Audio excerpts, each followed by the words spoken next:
পশ্চিমবঙ্গে এক দফাতেই ভোটের সম্ভাবনা। মার্চের শেষ সপ্তাহে বিজ্ঞপ্তি প্রকাশ হতে পারে। পিছিয়ে যেতে চলেছে তবে কি চূড়ান্ত ভোটার তালিকা প্রকাশের দিন? রাজ্যের 294টি কেন্দ্রে এক দফায় নির্বাচন কি আদৌ সম্ভব?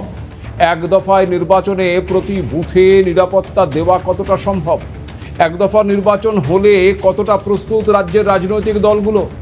আর নির্বাচন এক দফা হলে কাদের লাভ কাদের ক্ষতি? অন্যদিকে সুপ্রিম নির্দেশ পালনে এবার কি রাজ্যের কোর্টে বল ঠেলছে নির্বাচন কমিশন? ইআরও এবং 4 আধিকারিকের বিরুদ্ধে পদক্ষেপ নিতে চাপ দেওয়া হচ্ছে।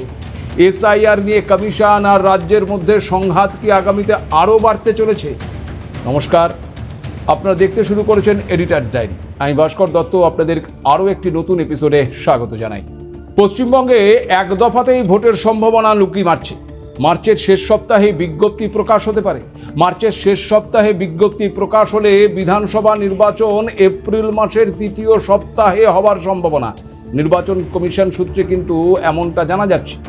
অন্যদিকে এই যে শুনানি প্রক্রিয়া চলছে, সেই শুনানির প্রক্রিয়ার শেষ দিন 7 থেকে পিছিয়ে 17ই ফেব্রুয়ারি হতে চলেছে।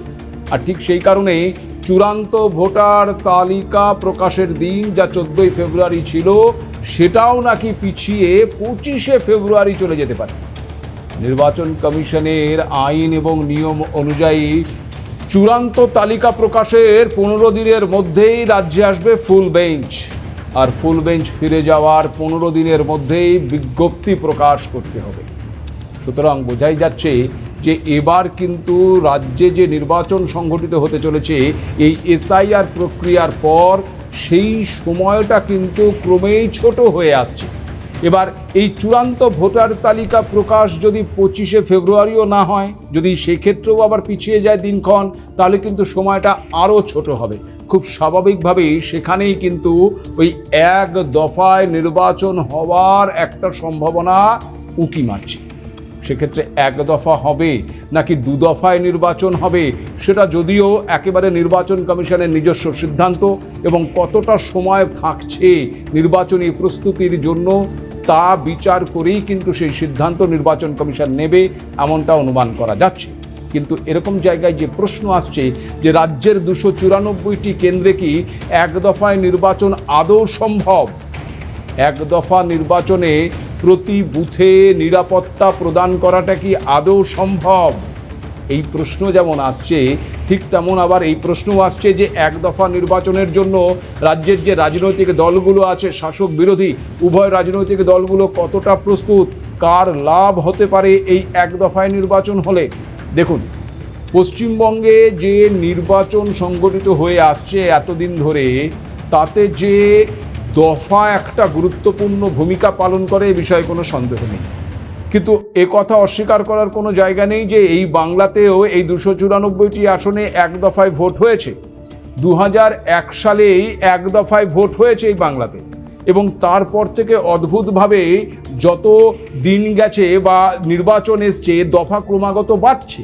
অর্থাৎ 2001-এ এক দফায় নির্বাচন হয়েছে, সেটা 2006-এর বিধানসভা নির্বাচন হয়েছে 5 দফায়।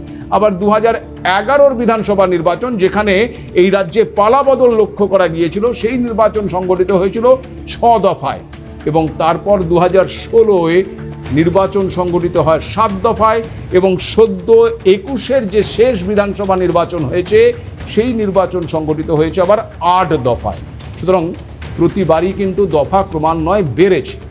এবার প্রশ্ন হচ্ছে যে এই এক দফা নির্বাচনে পশ্চিমবঙ্গের প্রত্যেকটি বুথে কি আদৌ নিরাপত্তা দেওয়া সম্ভব?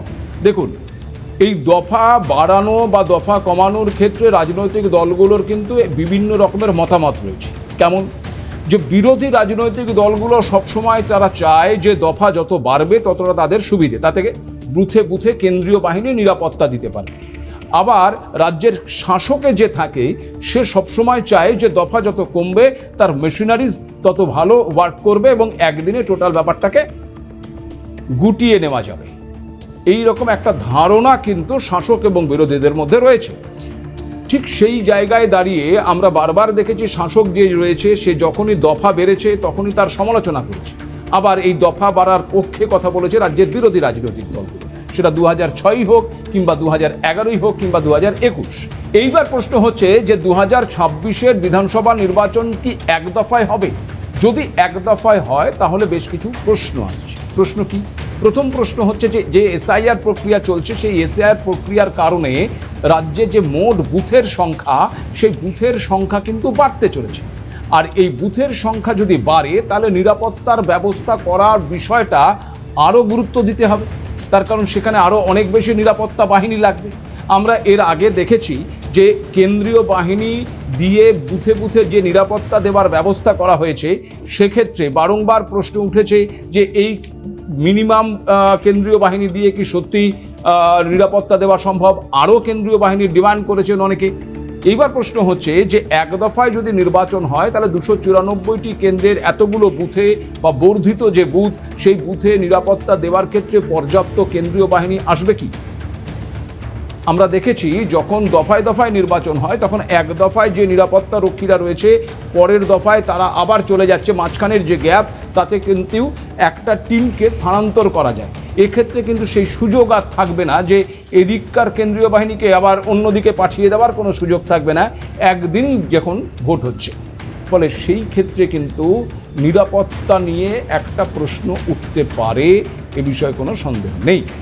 এবার প্রশ্ন হচ্ছে যে এই এক দফা নির্বাচন হলে কার লাভ কার ক্ষতি?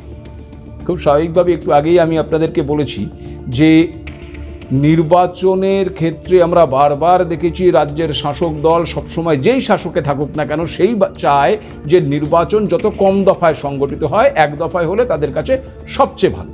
তো খুব স্বাভাবিকভাবে এখন যে এসআইআর প্রক্রিয়া চলছে এবং এসআইআর প্রক্রিয়া চলতে চলতে তার যে সময়সীমা, সেই সময়সীমা ক্রমাগত বাড়ছে। চূড়ান্ত প্রথমে খসড়া ভোটার তালিকা প্রকাশের দিন পিছিয়ে গেল, এইবার চূড়ান্ত ভোটার তালিকার দিন পিছিয়ে যাচ্ছে এবং চূড়ান্ত ভোটার তালিকা প্রকাশিত না হলে ভোটের দিনক্ষণ ঘোষণা হবে না। সময় যত কমে আসছে নির্বাচনের দফা কিন্তু কমে যাওয়ার সম্ভাবনাটা তৈরি হচ্ছে এবং সেখানে যেটা দেখা যাচ্ছে যে এক দফা হয়তোবা দু দফায় নির্বাচন হতে পারে। আমরা ধরিয়ে নিচ্ছি এক দফায় নির্বাচন, 2001-এর পর 2026-এ ফের একবার এক দফায় নির্বাচন সংগঠিত হওয়ার সম্ভাবনা লক্ষ্য করা যাচ্ছে। দেখুন, নির্বাচনী যে প্রক্রিয়া, সেই প্রক্রিয়া নির্বাচন কমিশন তার নিজের মতন করে সাজাবে। আবার নির্বাচনে রাজনৈতিক দলগুলো তাদের যে নেটওয়ার্ক, তাদের যে নির্বাচনী মেশিনারি, সেটা তারা তাদের মতন করে সাজাবে। খুব স্বাভাবিকভাবেই এখানে প্রশ্ন একটাই জোরালো হচ্ছে, যদি রাজ্যে এক দফায় নির্বাচন হয় তাহলে সেই নির্বাচনে কে অ্যাডভান্টেজ পাবে, কারা এগিয়ে থাকবে? খুব স্বাভাবিকভাবে এই নির্বাচন করার ক্ষেত্রে একটা সংগঠনের গুরুত্ব থাকে। যে কোনো রাজনৈতিক দলের সংগঠন যত মজবুত, নির্বাচনের লড়াইয়ে তারা ততটাই মজবুত লড়াই দিতে পারে। এবার প্রশ্ন হচ্ছে যে এই মুহূর্তে যে বাস্তব প্রেক্ষাপটটা তৈরি হয়ে রয়েছে বাংলার রাজনীতির, সেই রাজনীতির প্রেক্ষাপটে সাংগঠনিক শক্তির যদি বিচার আমরা করি তাহলে 1, 2, 3, 4-এ আমরা কি অবস্থানে থাকতে পারছি। যে অবস্থানে থাকছে সেই অবস্থানে দাঁড়িয়েই কিন্তু পরবর্তী প্রশ্ন, অর্থাৎ কার লাভ কার ক্ষতিতে আমাদের এগোতে হবে। ঠিক তার পাশাপাশি এই যে সুপ্রিম কোর্ট এই এসআইআর প্রক্রিয়া নিয়ে যে রায় সংগঠিত করেছে, সেই রায়ের পর আমরা অদ্ভুতভাবে দেখলাম নির্বাচন কমিশনের তরফ থেকে কিন্তু রাজ্যকে একটা চিঠি পাঠানো হয়েছে এবং সেই চিঠিতে যা লেখা হয়েছে তাতে করে মনে করা হচ্ছে যে সুপ্রিম কোর্ট যে অর্ডার নির্বাচন কমিশনকে দিয়েছে সেই অর্ডার মানার জন্য বল কি তবে এবার নির্বাচন কমিশন রাজ্যের কোর্টে পাঠিয়ে দিল। আর এই পুরো ঘটনাকে কেন্দ্র করে রাজ্য এবং নির্বাচন কমিশনের মধ্যে যে দড়ি টানাটানি, যে আকচাকচি অবস্থান, সেই জায়গাটা কি আগামীতে আরও বাড়তে পারে? সুপ্রিম নির্দেশের পর কি তবে আরও অনেক বেশি কড়া মনোভাব নিচ্ছে এবার নির্বাচন কমিশন? তার কারণ এসআইআর শুনানিতে অত্যন্ত কড়া মনোভাব নিতেই দেখা যাচ্ছে। শুনানিতে যে নথি জমা দেওয়া হবে সেটাকেই কিন্তু চূড়ান্ত বলে পরিগণিত করা হবে, এমনটাই কিন্তু জানিয়ে দিয়েছে নির্বাচন কমিশন। এবং নির্বাচন কমিশন পরিষ্কার জানিয়েছে যে স্ক্রুটনি চলছে, স্ক্রুটনির মাধ্যমে নির্বাচন কমিশন মান্যতা দিলে নাম ভোটার তালিকায় থাকবে, আর মান্যতা না দিলে নাম কিন্তু ভোটার তালিকা থেকে বাদ যাবে। প্রতিদিন প্রায় 20 লক্ষ ভোটারের নথি স্ক্রুটনি হচ্ছে, আর এই স্ক্রুটনি করছেন বিশেষ রোল অবজারভার। সুপ্রিম নির্দেশ কার্যকর করতে সিইওকে চিঠি দিয়ে পরিষ্কার এ বিষয়ে জানানো হয়েছে, এবং পরিষ্কার যে বিষয়টা হচ্ছে যে আপনি যে নথি জমা দিচ্ছেন সেই নথিতে যদি ভুল ত্রুটি সন্দেহের অবকাশ থাকে তাহলে আপনার নাম কিন্তু ভোটার তালিকায় নাও থাকতে পারে। তাহলে প্রশ্ন হচ্ছে যে কত নাম এবার বাংলার এই চূড়ান্ত ভোটার তালিকা থেকে বাদ যেতে চলেছে? আমরা খসড়া তালিকায় একটা সংখ্যা পেয়েছি, তার থেকেও কি আরও বেশি সংখ্যক নাম এবার চূড়ান্ত ভোটার তালিকা থেকে বাদ যাবে? যদিও চূড়ান্ত ভোটার তালিকার প্রকাশের যে দিন, সেই প্রকাশের দিন কিন্তু পেছোচ্ছে, যা আমি একটু আগেই বলেছি। এবার এই মনোজ আগরওয়ালকে আবার জাতীয় নির্বাচন কমিশনের তরফ থেকে এসআইআর নিয়ে একগুচ্ছ নির্দেশও দিয়ে দেওয়া হয়েছে। এই নির্দেশিকায় নির্বাচন কমিশন পরিষ্কার ওই লজিক্যাল ডিসক্রিপেন্সি এবং আনম্যাপড যে তালিকা, সেই তালিকা টাঙানোর কথাও বলেছে। আমরা জানি যে সুপ্রিম কোর্ট এই লজিক্যাল ডিসক্রিপেন্সির যে তালিকা, সেই তালিকা প্রকাশ করার নির্দেশ দিয়েছিল, কিন্তু নির্বাচন কমিশন বলছে যে হ্যাঁ, আমরা লজিক্যাল ডিসক্রিপেন্সির তালিকাও যেমন প্রকাশ করব, তেমন আবার আনম্যাপ ভোটারদের তালিকাও প্রকাশ করব, এবং সেটা পঞ্চায়েত, মহকুমা, ব্লক অফিস, ওয়ার্ড অফিসে এই তালিকা টাঙিয়ে দেওয়া হবে। এটা কিন্তু পরিষ্কার জাতীয় নির্বাচন কমিশন জানিয়ে দিয়েছে। খুব স্বাভাবিকভাবেই এই পশ্চিমবঙ্গের নো ম্যাপিং ভোটারের যে সংখ্যা তা জানা গিয়েছিল 31,68,426। আবার 94,49,132 জন ভোটার ছিল লজিক্যাল ডিসক্রিপেন্সির তালিকায়। রাজ্যে প্রায় 1,40,00,000 ব্যক্তির নথি যাচাই হচ্ছে।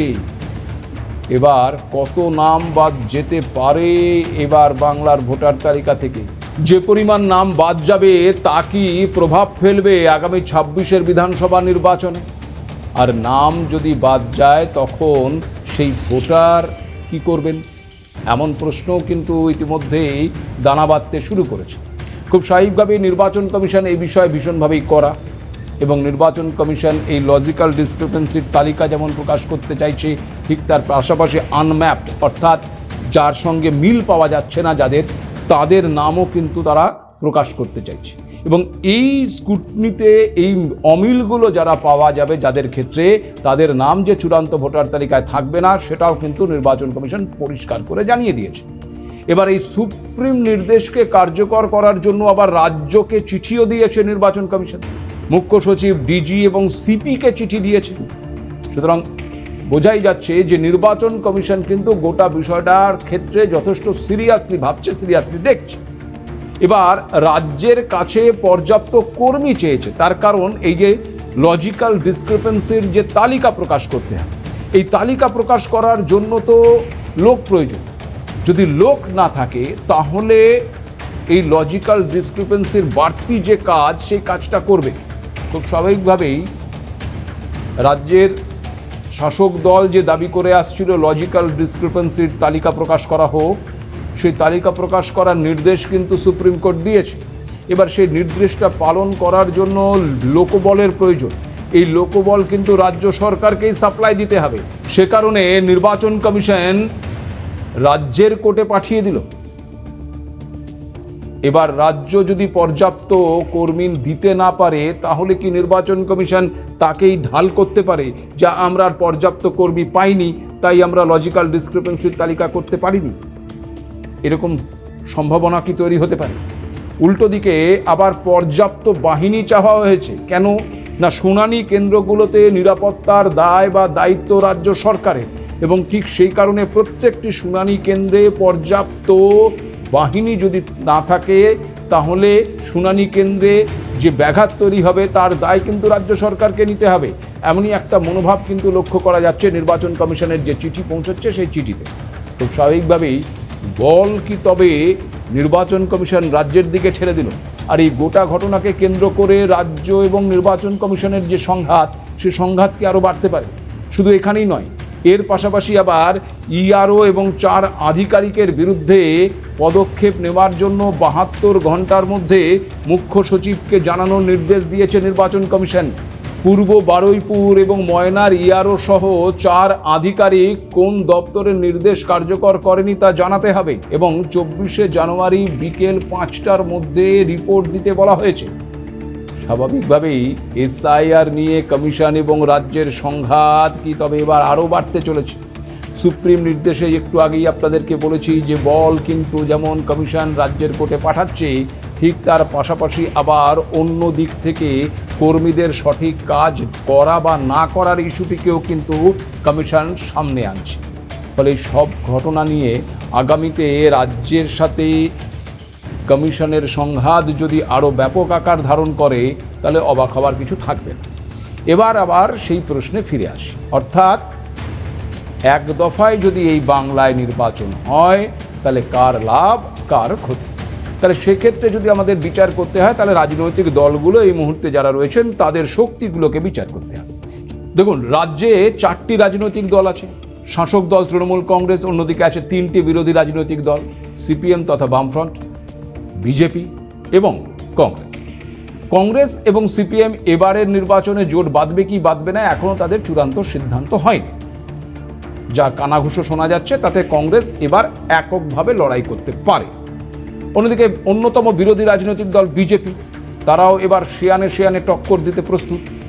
কিন্তু এক দফায় যদি নির্বাচন হয় তাহলে যে বুথ সংখ্যা থাকবে সেই প্রতিটি বুথে কিন্তু দলীয় এজেন্ট দেওয়ার প্রয়োজন।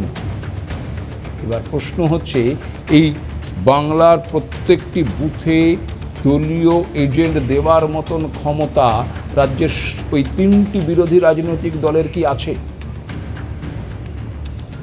গত বিধানসভা নির্বাচনের ফলাফল যদি আমরা দেখি বা পরিস্থিতি আমরা যদি দেখি তাহলে উত্তরটা আসবে না, নেই। এমনকি 2024-এর লোকসভা নির্বাচনের পরিপ্রেক্ষিতেও যদি আমরা দেখি তাহলে সেক্ষেত্রেও সংখ্যাটা বিজেপির ক্ষেত্রে বাড়লেও তা কিন্তু পুরোপুরি হয়নি বলেই খবর। স্বাভাবিকভাবেই এক দফায় যদি নির্বাচন সংগঠিত হয় তাহলে শাসকের থেকে বিরোধীরা অনেক বেশি চাপে পড়বে না, কারণ শাসকের যে মেশিনারি রয়েছে, শাসকের যে সংগঠন রয়েছে সেই সংগঠন কিন্তু বিরোধীদের থেকে অনেক বেশি, এবং তারা যেহেতু শাসকে রয়েছে ফলে মেশিনারি তাদের হয়ে কাজ করে বা কাজ করবে, এটা আমরা ধরে নিতে পারি।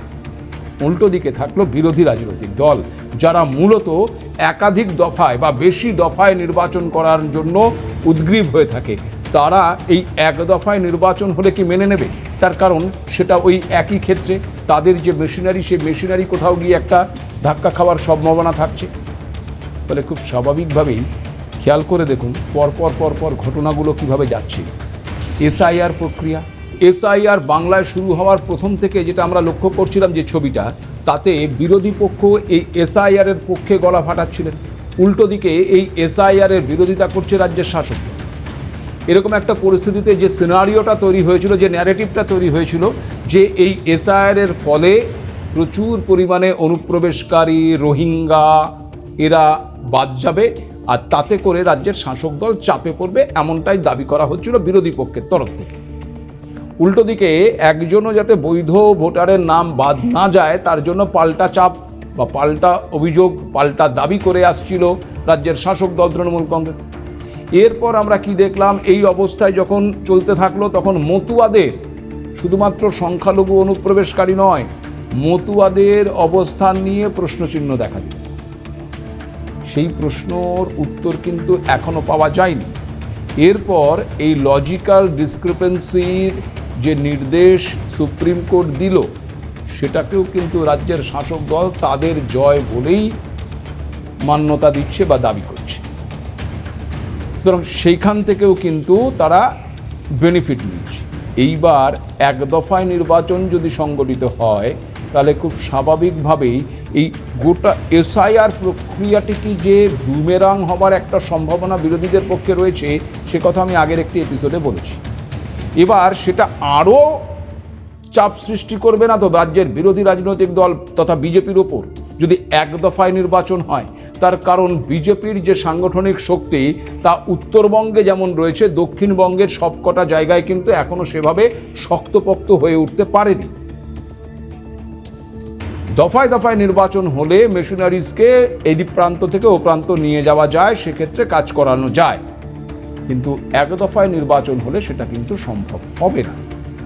আর সব জায়গায় সঠিকভাবে সঠিক শক্তিতে বা একই শক্তিতে যদি ওই মেশিনারিকে কাজ করানো না যায়, তার বেনিফিট যে রাজ্যের শাসক দল তুলতে পারবে এটা কিন্তু বলা যায়। ফলে খুব স্বাভাবিকভাবেই টোটাল যে প্রক্রিয়াটা, সেই প্রক্রিয়ায় দাঁড়িয়ে এই মুহূর্তে নির্বাচন কমিশন তার নিজের মতন করে এগোচ্ছে বটে, সেটা রাজনীতির প্রেক্ষাপটে বাতাবরণ বা সমীকরণ সেটা কি সময়ে সময়ে পাল্টে পাল্টে যাচ্ছে। শেষ পর্যন্ত অবশ্য কোথায় গিয়ে দাঁড়ায়, জল কোথাকার জল কোথায় গিয়ে থামে, আমাদের নজর থাকবে। আপনাদেরও নজর থাকুক এডিটার্স ডায়েরির দিকে। আজ এ পর্যন্তই, নমস্কার।